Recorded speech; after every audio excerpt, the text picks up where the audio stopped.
आदमी पार्टी के संदीप भारद्वाज जी क्षेत्रीय मुद्दों पर सीधी बात करेंगे। संदीप जी, खबर कंट्रोल न्यूज में आपका स्वागत है सर। सबसे पहले जान लेंगे, जो लगातार केसेस बढ़ रहे हैं, इस पर आप क्या कहेंगे सर?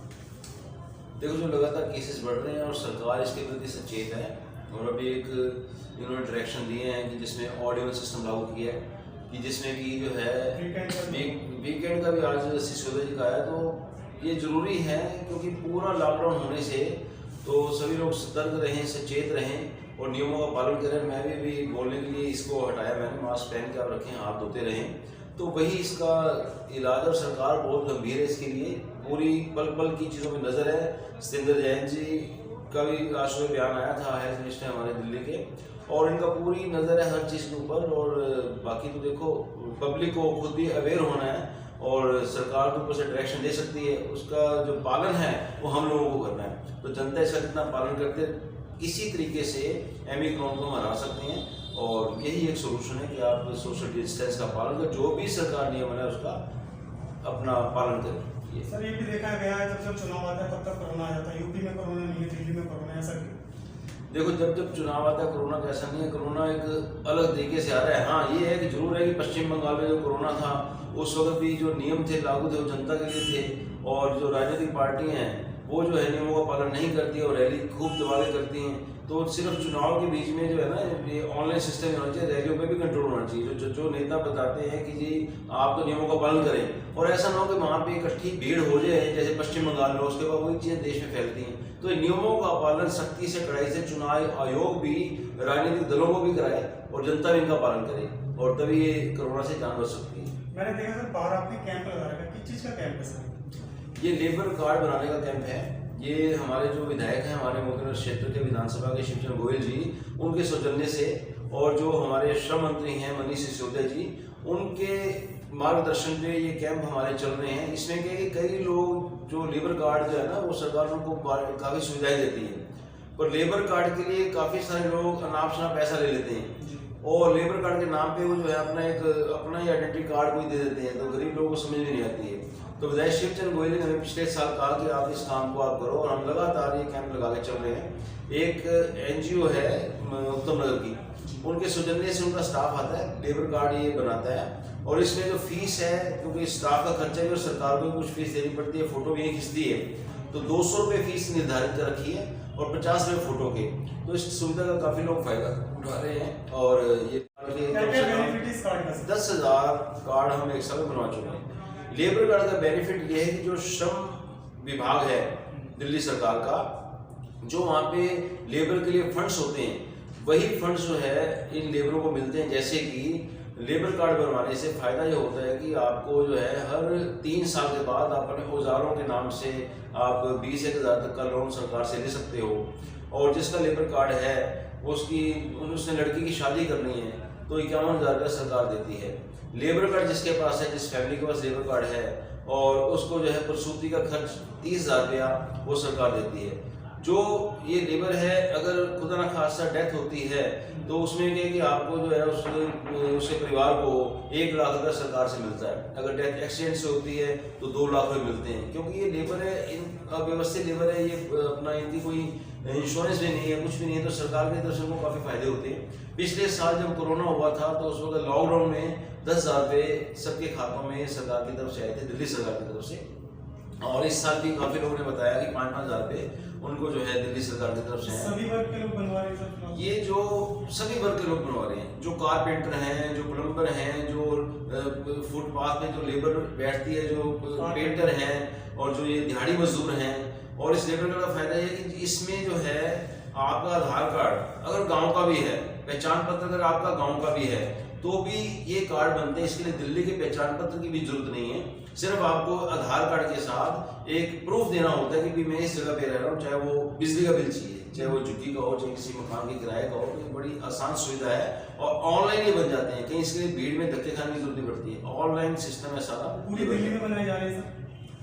पूरी दिल्ली में बनाए जा रहे हैं, दिल्ली सरकार की तरफ से बनाए जा रहे हैं। दिल्ली सरकार बताती है सबको कि आप श्रमिक के जो कार्ड हैं ऑनलाइन आप अप्लाई करें, और ये दिल्ली सरकार के जो विभाग बना रहे हैं।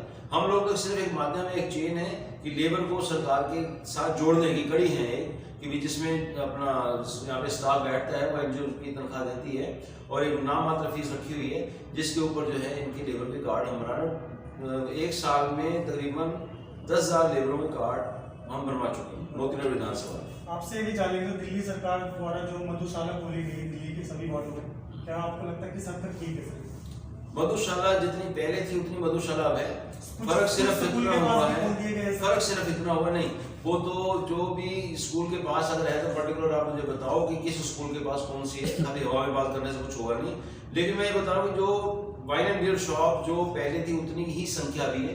पहले पास अगर है तो पर्टिकुलर आप मुझे बताओ कि किस स्कूल के पास कौन सी है, खाली हवा में बात करने से कुछ होगा नहीं। लेकिन मैं ये बता रहा हूँ कि जो वाइन एंड बियर शॉप जो पहले थी उतनी ही संख्या भी है।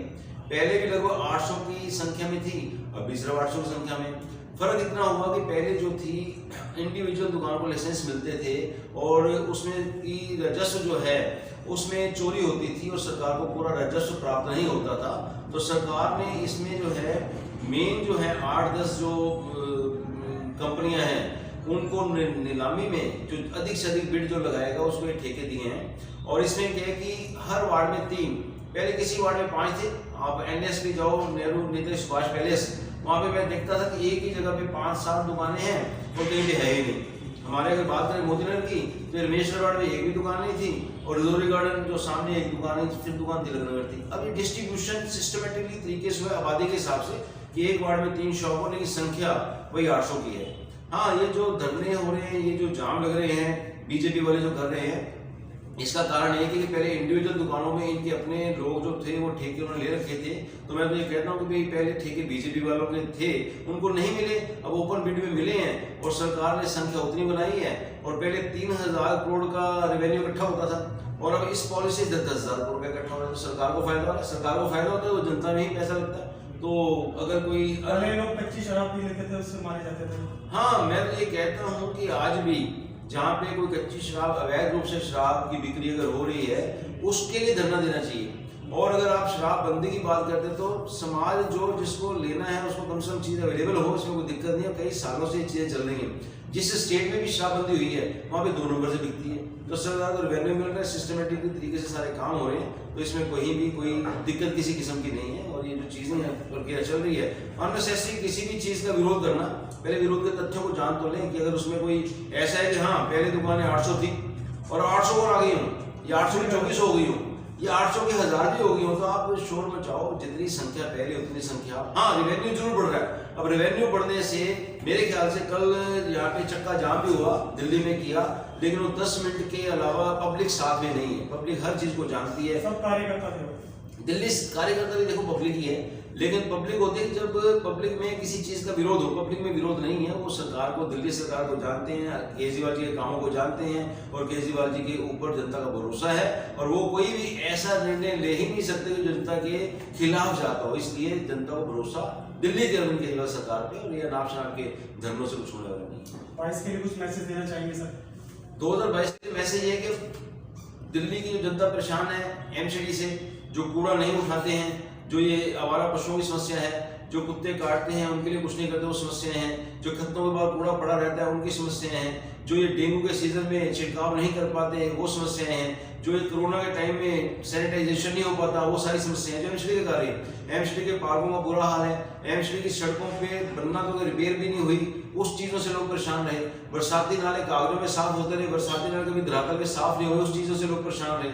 झुग्गियों के अंदर आप जाओ तो नालियाँ भरी रहती हैं, उन नालियों का जो कचरा है क्योंकि वहीं पे चैम्बर बना के उसको रोक नहीं पाते हैं, तो वो बड़े बड़े टीएससी नालों में जाते हैं, उस समस्या से लोग परेशान है। तो अब जो है समय आ गया है, अब 2022 में एमसीडी में जो जनता ने मन बना लिया है, इतनी चीज़ों से तंग आकर जो जनता ने मन बना लिया है कि अरविंद केजरीवाल जी के हाथ में एमसीडी की बागडोर जो देने जा रहे हैं, अप्रैल के अंदर चुनाव होने हैं, तो जनता को इस समस्या से निजात मिलेगी। और अरविंद केजरीवाल की जो सरकार है एमसीडी का भी अपने ऊपर जिम्मेदारी लेके और इन चीज़ों से समस्या का हल निकलेगा, बढ़िया ढंग से कार्य होंगे। दिल्ली की जनता ने मन बनाया हुआ कि बीजेपी के जितने निगम पार्षद जिन्होंने 5 साल पूरे भ्रष्टाचार किया और पिछले 14 साल से एमसीडी में बीजेपी के जो सरकार में एमसीडी में काबिज हैं, इस पर इन पे भी झाड़ू फिरने वाला है। और एमसीडी में अरविंद केजरीवाल जी की सरकार, आम आदमी पार्टी की सरकार जो है आने वाली है, जिससे तालमेल बनेगा और विधायक और निगम पार्षद मिलजुल के काम करेंगे।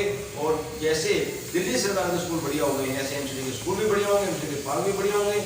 और विधायक का फंड जो प्रेजेंट विधायक हैं जो रोकते हैं, फंड नहीं लगवाने थे, एस्टिमेट नहीं बनाने थे, वो सारे कार्य सुचारू रूप से होंगे। उसके बाद जो है फिर ये समस्या नहीं आएगी जैसे हम गोल चक्कर के पार्क के अंदर झूले लगवाए, जिम लगवाए हमारे शिवचंद्र गोयल जी ने और निगम पार्षद को उठा के फिकवा दिया, फिर वो चीजें नहीं आएंगी। फिर आपके वो चीजें नहीं आएंगी जैसे जयदेव पार्क में जैसे मोती नगर के अंदर अपना जो है जैसे गेट लगवाए, उन गेटों को तुड़वा दिया निगम पार्षदों ने, फिर निगम पार्षद ही नहीं होंगे। एमसीडी की सरकार में दिल्ली सरकार के जो है आम आदमी पार्टी के निगम पार्षद होंगे और आम आदमी पार्टी के विधायक होंगे जो 62 हैं, और पूरी तरह से एमसीडी में भी जो आम आदमी पार्टी के निगम पार्षद बनेंगे बढ़िया ढंग से कार्य। धन्यवाद सर।